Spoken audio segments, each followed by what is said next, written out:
Okay, so hello bachcho, this is Abhishek sir from Moti Commerce Academy and here we again with another video for class 12 GSEB. Index number का chapter चल रहा था हमारा।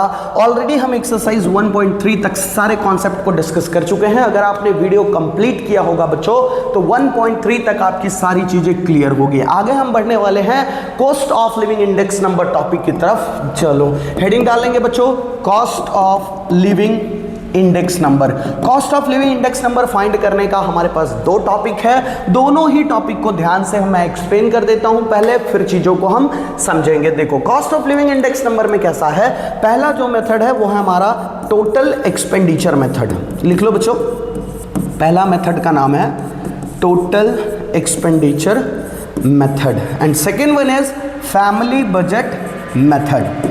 एक एक topic को हम समझते हैं। पहले टोटल एक्सपेंडिचर मेथड को देखते हैं, किस किस तरीके का क्वेश्चन पूछा जाता है इसमें और किस तरीके से हमको सॉल्यूशन करना है। फिर डिस्कस करेंगे हम फैमिली बजट मेथड के बारे में। चलो यहां मैं डिस्कस कर लेता हूं टोटल एक्सपेंडिचर मेथड का, क्योंकि टोटल एक्सपेंडिचर में बच्चे बहुत ज़्यादा कंफ्यूज होते हैं और कंफ्यूज क्यों होते हैं वो समझो। देखो टोटल एक्सपेंडिचर जो है, टोटल एक्सपेंडिचर मेथड, ये जो मेथड है ये IL एंड IP ये दोनों ही वैल्यू को फॉलो करता है। IL को भी फॉलो करता है, IP को भी फॉलो करता है। कंडीशन बेस्ड क्वेश्चंस होते हैं जब आपको वैल्यूज गिवन होंगे। सपोज करो यहाँ पे मैं लिख रहा हूँ फॉर्मूला IL का sigma P1Q0 upon sigma P0Q0 into 100 और यहाँ पे मैं लिख रहा हूँ sigma P1Q1 upon sigma P0Q1 into 100। देखो ये IL का फॉर्मूला है, ये IP का फॉर्मूला है। कंडीशन किस चीज का ध्यान रखना है, कब IL का फॉर्मूला अप्लाई होगा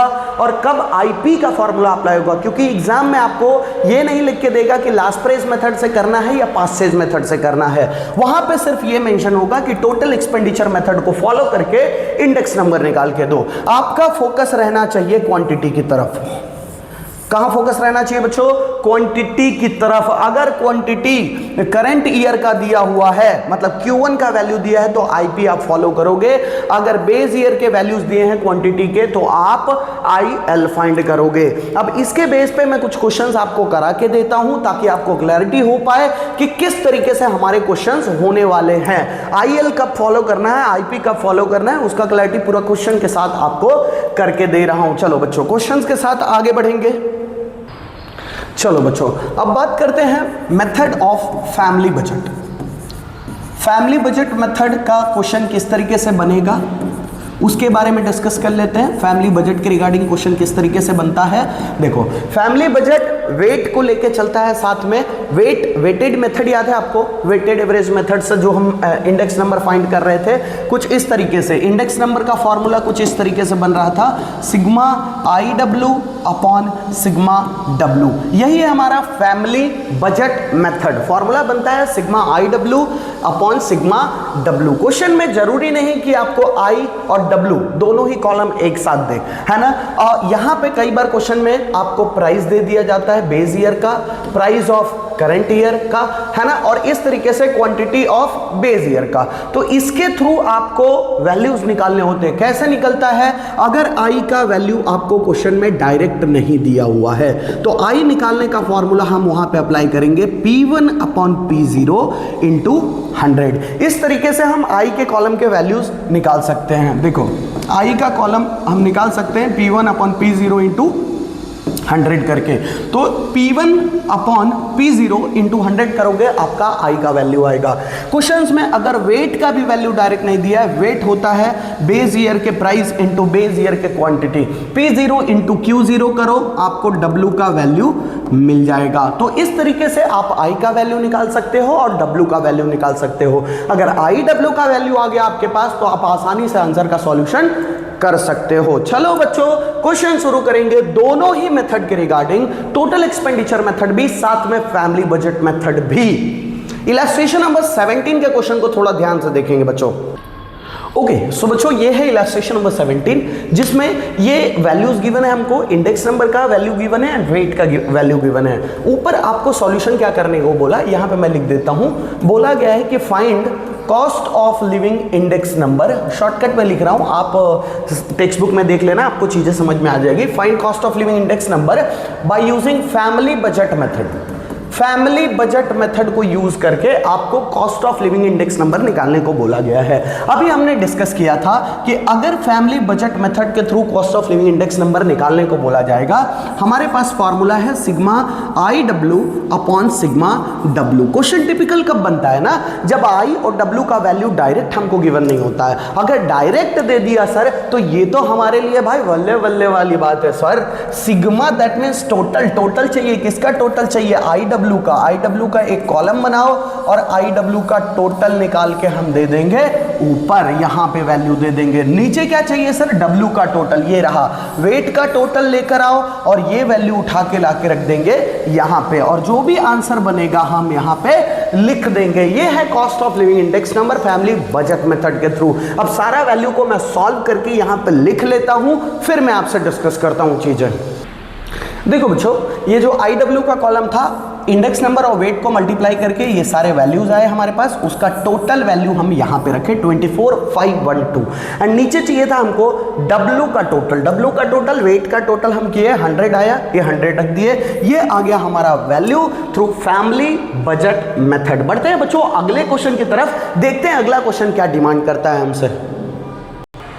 ओके बच्चों, ये है इलस्ट्रेशन नंबर 19। मैंने आपसे बोला कि ये क्वेश्चन में हमको बताया गया है कि फाइंड करो cost of living index number by using total expenditure method. अच्छा, टोटल एक्सपेंडिचर मेथड जब आप सॉल्व करते हो तो टोटल एक्सपेंडिचर का कोई एक मेथड तो नहीं है, वहां पे IL का भी मेथड लग सकता है, IP का भी मेथड लग सकता है। तो टोटल एक्सपेंडिचर मेथड का जब क्वेश्चन बनता है वो डिपेंड करता है गिवन वैल्यूज पे कि आपको क्या निकालना है। तो हमेशा मैंने आपको क्या ध्यान देने बोला है, क्वांटिटी पे। क्वांटिटी पे फोकस करो बच्चों, कौन सा क्वांटिटी गिवन है, क्या Q0 दिया है, अगर Q0 गिवन है तो IL वाला फॉर्मूला अप्लाई होगा। रीजन इज कि IL के टाइम पे Q0 का ही वैल्यू जरूरत पड़ता है, IP के टाइम पे Q1 that means quantity of current year का वैल्यू यहां पे IP सॉल्व करते टाइम पे जरूरत पड़ता है। यहां अगर ध्यान दोगे 2014 का क्वांटिटी गिवन है, 2014 का प्राइस गिवन है, 2015 का प्राइस गिवन है। अगर मैं आपसे बोलूं जब इसको मैं डिकोड करूं तो मुझे Q0 गिवन है, P0 गिवन है एंड P1 गिवन है। ये तीन वैल्यूज हमको क्वेश्चन में गिवन है। तो क्वांटिटी पे अगर मैं फोकस करूं तो कौन सा फॉर्मूला मुझे दिख रहा है, IL का फॉर्मूला लगेगा। चलो ये तो क्लियर हो गया बच्चों। लेकिन अब जब आप आगे बढ़ोगे बच्चों तो यहां पे कुछ चीजें हैं जो आपको ध्यान देने वाली बात है। फॉर्मूला क्लियर हो गया बट ये वैल्यूज अभी तक आपको क्लियर नहीं है। अब क्लियर क्यों नहीं है वो समझो। ये कन्वर्जन वाले क्वेश्चन है, जब यूनिट और क्वांटिटी ये सारी चीजों में जब टेंशन चालू हो जाता है ना, तब ये कन्वर्जन वाले क्वेश्चंस बन जाते हैं। ये रियल क्वांटिटी तो आपको नहीं दिया, जब आप कंपेयर करोगे, सपोज करो देखो यहाँ पे क्विंटल दिया है। आपने मेरा वीडियो अगर कंप्लीट किया होगा ना तो मैंने कन्वर्जन वाले क्वेश्चंस करवाए हैं। अगर आपने वो वीडियो कंप्लीट नहीं किया तो पहले बच्चों जाके कंप्लीट करके आओ। इंडेक्स नंबर का एक्सरसाइज 1.3 के पहले वो वाले क्वेश्चंस है ना, उसको खत्म कर लेना तो ये चीजें आसान बनेंगी। देखो यहाँ पे क्विंटल गिवन है, सबसे पहले हम यूनिट को कवर करते हैं किसके साथ, क्वांटिटी के साथ। फिर यूनिट में अगर कोई नंबर है तो यूनिट को कंपेयर करके प्राइस से वैल्यूज वो नंबर खत्म करते हैं। जैसे देखो यहाँ पे क्या लिखा है, क्विंटल है ना, और यहाँ पे क्या लिखा है, केजी। अगर यूनिट और क्वांटिटी के चीजों को कंपेयर करूं तो यहाँ क्विंटल लिखा है, यहाँ पे क्या लिखा है बच्चों, केजी। दोनों को केजी कर दो। एक क्विंटल का मतलब कितना केजी बच्चों, एक क्विंटल। यहां मैं वैल्यू करूं क्या, नहीं चलो इसी को कवर करते हैं। एक क्विंटल का मतलब कितना केजी, इसको मिटाता हूं मैं, इसको मिटाते हैं और ये क्विंटल को हटा के कर देते हैं हम 100 केजी। देखो अब दिख रहा है ना, केजी बराबर है। चलो यहां पे वैल्यूज भी हम लिखते चलेंगे, Q0 P0 P1 है ना। 100 केजी हो गया, क्विंटल को हटाया हमने, 100 केजी बन गया। अब दोनों का ही वैल्यू केजी है, ठीक है। यूनिट और क्वांटिटी का जो ये क्वांटिटी यूनिट होता है ना वो सेम होना चाहिए, हो गया ओके। अब करेंगे हम प्राइस के साथ कंपेयर, और प्राइस के साथ जब हम कंपेयर करते हैं तो हमारा ये ध्यान होना चाहिए, अगर कोई नंबर यहाँ पे आ गया तो इससे डिवाइड करना रहेगा। चलो ये तो 35 ही रह गया, जब ये नंबर यहां पे हम डिवाइड करेंगे तो ये बन जाएगा 16 और ये बन जाएगा हमारा वैल्यू 18। क्लियर है बच्चों, पहला वैल्यू क्लियर रखो। दूसरा आते हैं केजी। चलो दोनों ही केजी में है, दिक्कत नहीं है, सेम वैल्यू मैं क्वांटिटी का रख दूंगा 25।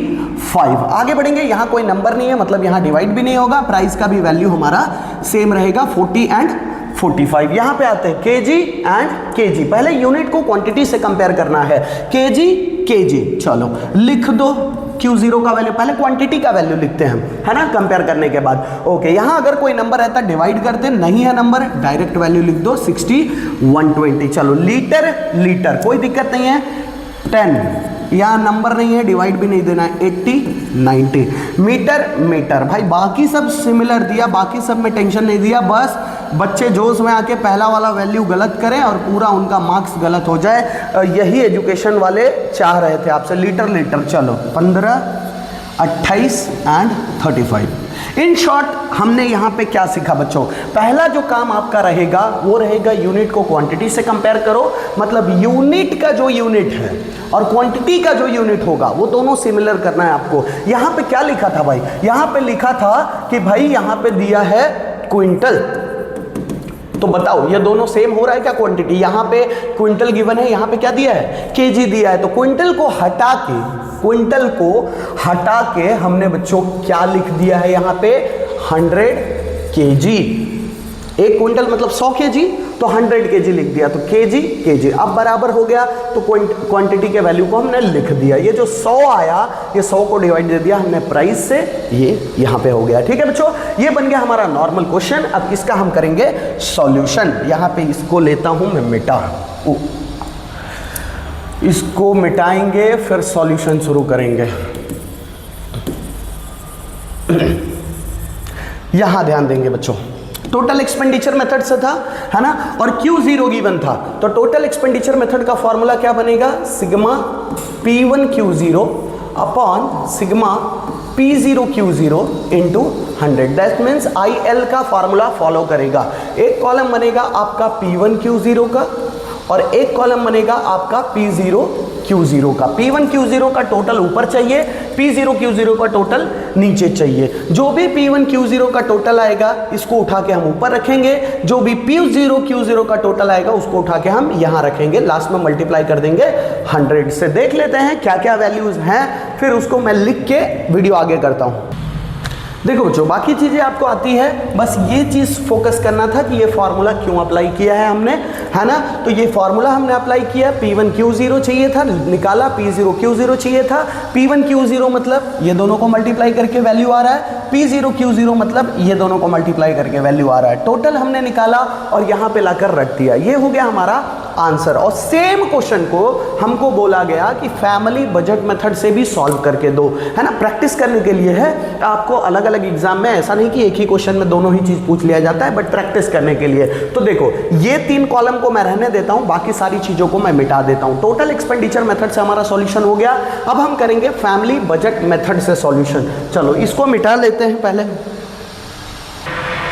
चलो बच्चों, बोर्ड पे ध्यान देते हैं। अगर हमको फैमिली बजट मेथड के थ्रू बोलता है तो फैमिली बजट मेथड, देखो यहाँ पे फैमिली बजट मेथड का फॉर्मूला क्या है बच्चों, फैमिली बजट मेथड का फॉर्मूला है sigma IW upon sigma W, जो कि अगर आप क्वेश्चन में देखोगे तो ना ही आपके पास I है ना ही आपके पास W है। हम ऑलरेडी डिस्कस कर चुके हैं, I नहीं गिवन है, I हम निकाल सकते हैं P1 अपॉन P0 इंटू 100 करके, W निकाल सकते हैं P0 इंटू Q0 करके। अगर IW का वैल्यू आ गया तो यहाँ पे हम I इंटू W कर देंगे तो IW का कॉलम भी बन जाएगा, है ना। तो इस तरीके से हम सॉल्यूशन कर पाएंगे। चलिए निकालते हैं वैल्यूज। देखिए I का फॉर्मूला हमने बताया P1 अपन P0 इंटू 100, है ना। Price of current year divide by price of base year into 100। 18 divide by 16 into 100 करोगे 112.5 आएगा, है ना। उसके बाद फिर अगला 112.5 है, थर्ड वन इज 200, फिर उसके बाद 112.5 आप दे देना, 90 डिवाइड बाय 80 इंटू 100 कर लेना आप, है ना। 150 एंड 125। ये आ गया हमारा I का वैल्यू। कैसे आया बच्चों, तो P1 अपॉन P0 इंटू 100 किया हमने। W का फॉर्मूला क्या होता है, P0 इंटू Q0। P0 को Q0 से मल्टीप्लाई करो, आपका W का वैल्यू आ जाएगा। पहला वैल्यू है 560। आपके पास कैलकुलेटर होगा बच्चों, करना शुरू करो। 1200, 800, 600, 420। ठीक है, इस तरीके से हमने I का भी वैल्यू निकाल लिया, साथ में W का भी वैल्यू निकाल लिया। I और W का वैल्यू आने के बाद दोनों को मल्टीप्लाई कर दो, I को W के साथ, IW का कॉलम बन जाएगा। क्यों हम IW का कॉलम निकाल रहे हैं? क्योंकि फैमिली बजट में जो कॉलम है ऊपर सिग्मा लिखा है, सिग्मा का मतलब होता है टोटल। टोटल चाहिए, किसका टोटल चाहिए? IW का। IW का टोटल है यहाँ पे बच्चों 63,000, आगे है 1,12,500, 2,40,000। देखिए कभी कभी कैलकुलेशन में मिस्टेक्स हो जाते हैं, यहाँ पे मैं वीडियो के सामने खड़ा रहता हूँ बच्चों, तो कभी कभी ऐसा भी होता है कि कैलकुलेट करने में इधर उधर हो जाता है, क्योंकि मुझे जल्दी से जल्दी वीडियो बना के आपके लिए करना पड़ता है, साथ में नोट्स भी लिखना पड़ता है, तो बहुत सारे काम एक साथ आ जाते हैं, है ना। तो 6,48,000। तो कभी कभी अगर कैलकुलेशन, जैसे आपको कॉन्सेप्ट मैं बता रहा हूँ, कहीं मान लो वैल्यूज थोड़ा मोड़ा इधर हो गया, तो ऐसा नहीं कि आप पूरा अग्रेसिव हो जाना कि माय गॉड आपने गलत समझा दिया, है ना। IW का टोटल हो गया, ये W का टोटल करेंगे। W का टोटल है बच्चों 4580, 4580 कर लेंगे, टोटल करोगे आंसर बन रहा है हमारा 141.48। ये दोनों ही मेथड से हमने सॉल्यूशन किया है, दोनों ही मेथड को हमने फॉलो किया है इलस्ट्रेशन नंबर 18 में। देखो इसके स्टेप्स क्या थे सॉल्यूशन के। अगर मान लो क्वेश्चन में यूनिट नहीं गिवन है तो दिक्कत नहीं है, बट अगर यूनिट दिया हुआ है तो हमेशा फोकस करना कि यूनिट को पहले क्वांटिटी से मैच कर लेना, उसके बाद ओरिजिनल Q0, P0, P1 सारा निकाल के फिर सॉल्यूशन शुरू करना, वरना डाउट हो सकते हैं, दिक्कत हो सकते हैं। किसी क्वेश्चन में तो यूनिट देता ही नहीं है तो डायरेक्ट हम वैल्यूज उठा लेते हैं, बट यूनिट दिया है तो पहले सतर्क रहो, पहले देख लो कन्वर्ट वाले चीजें तो नहीं है। चलो बच्चों यहाँ पे देखते हैं कि ये जो क्वेश्चन आपको गिवन है इलस्ट्रेशन नंबर 19 में, ये क्वेश्चन में क्या बोलना चाह रहा है। देखो ये जो क्वेश्चन गिवन है उससे पहले हमको कुछ लिखा हुआ है, उसको मैं रीड करके आपको बता देता हूँ। देखो इलस्ट्रेशन नंबर 19, आप अपना टेक्स्ट बुक ओपन कर लो, आपके पास टेक्स्ट बुक होगा। देखो the data is given, find the general index number for the year 2014 and 2015। 2014 और 2015 का जनरल इंडेक्स नंबर निकालना है। If the wages of this worker in 2014 are increase by 5% in the year 2015, 2015 में 5% बढ़ चुका है। जैसे 2014 के टाइम पे जितना भी था उसके मुकाबले में अगर देखो तो 2015 में आते आते 5% इंक्रीज हुआ है पगार में, वेज में, लेबर का पगार में, है ना। तो यहाँ पे बोला है कि is this rise is wage sufficient to maintain their standard of living. तो बोल रहा है कि भाई ये बताओ मुझे कि उनका स्टैंडर्ड ऑफ लिविंग मेंटेन करने के लिए वो पगार सही बढ़ा है या नहीं बढ़ा है। चलो देख लेते हैं ना। तो पहले तो आपको ये पता करना पड़ेगा बच्चों कि इंडेक्स नंबर कितना बढ़ा है, तब तो आप बता पाओगे कि पगार बढ़ा, उस हिसाब से ये सही है या नहीं है। चलो 2 ईयर का आपको डेटा गिवन है, I1 गिवन है, साथ में I2 गिवन है ना। तो पहले आपको इंडेक्स नंबर निकालना पड़ेगा 2014 का, इंडेक्स नंबर फॉर 2014 निकालना पड़ेगा, फिर निकालना पड़ेगा इंडेक्स नंबर फॉर 2015। ये दोनों वैल्यू निकालोगे तब आप कंपेयर करके बता सकते हो कि पगार के मुकाबले में चीजें अच्छी खासी बढ़ी है या नहीं बढ़ी है। ओके, इंडेक्स नंबर का फॉर्मूला, अगर किसी भी क्वेश्चन में वेट गिवन होता है, वेट गिवन होता है, ये जो I1 है ना, ये 2014 का इंडेक्स है और ये 2015 का इंडेक्स है। यहां तक क्लियर है बच्चों। जब भी I और W देखते हो फॉर्मूला हमारा अप्लाई होता है sigma IW upon sigma W। याद है आप लोग को, मैंने प्रीवियस वीडियोस में ऑलरेडी मैं डिस्कस कर चुका हूं आप लोगों से ये चीजें। तो यहाँ पे 2014 का पहले इंडेक्स नंबर निकाल लेते हैं, फॉर्मूला बनेगा सिग्मा IW अपॉन सिग्मा इसको मिटाते हैं बच्चों, सिग्मा W। ये फॉर्मूला आप लोग को क्लियर होगा, sigma IW upon sigma W। बस ये ध्यान रखना I1W रखना और यहाँ पे फॉर्मूला बनेगा sigma I2W upon sigma W।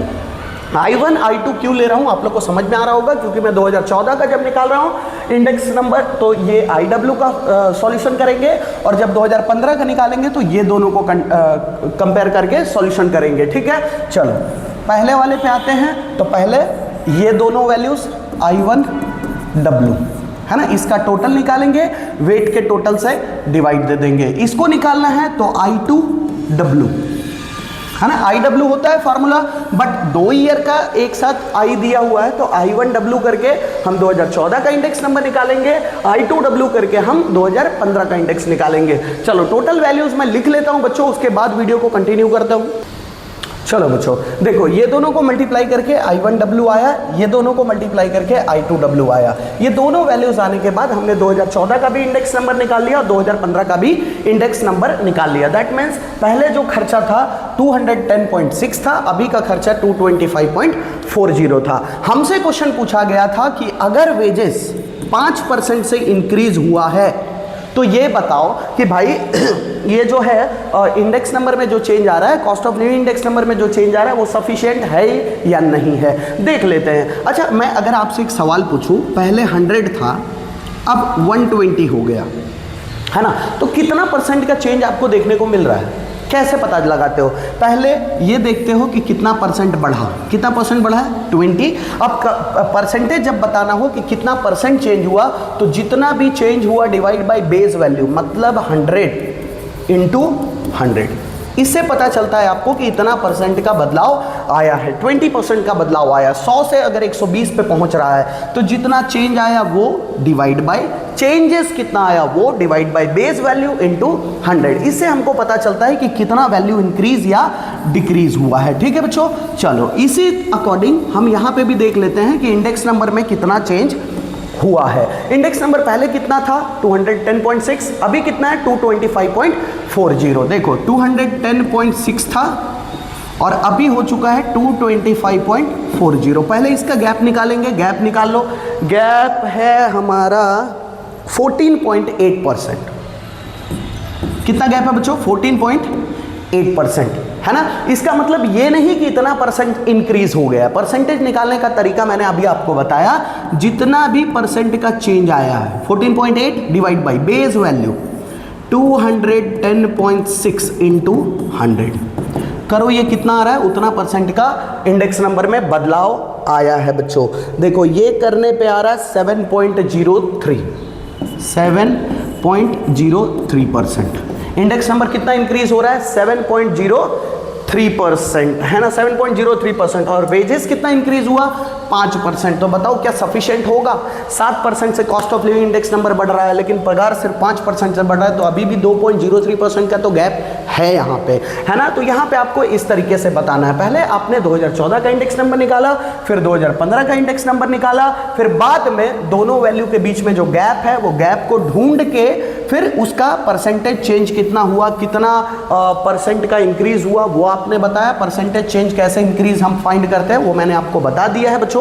तो अब आप कंपेयर करके देख लो कि ये भाई 7.03% इंडेक्स नंबर चेंज हो रहा है, बट 5% का चेंज आपको वेजेस में देखने को मिल रहा है। तो ये कितना डिफरेंस दिख रहा है आपको? ठीक है, चलो ये था हमारा वीडियो जिसके अंदर हमने cost of living index number के कुछ क्वेश्चंस किए। अगले वीडियो में हम डिस्कस करेंगे इलस्ट्रेशन नंबर 20 से लेकर आगे की तरफ जो एक्सरसाइज 1.4 तक का है वो हम डिस्कस करेंगे। ये भी वीडियो मैं आज ही शूट करूंगा और कल आपको वीडियो अवेलेबल हो जाएगा। मिलेंगे अगले वीडियो में बच्चों, तब तक के लिए बाय बाय।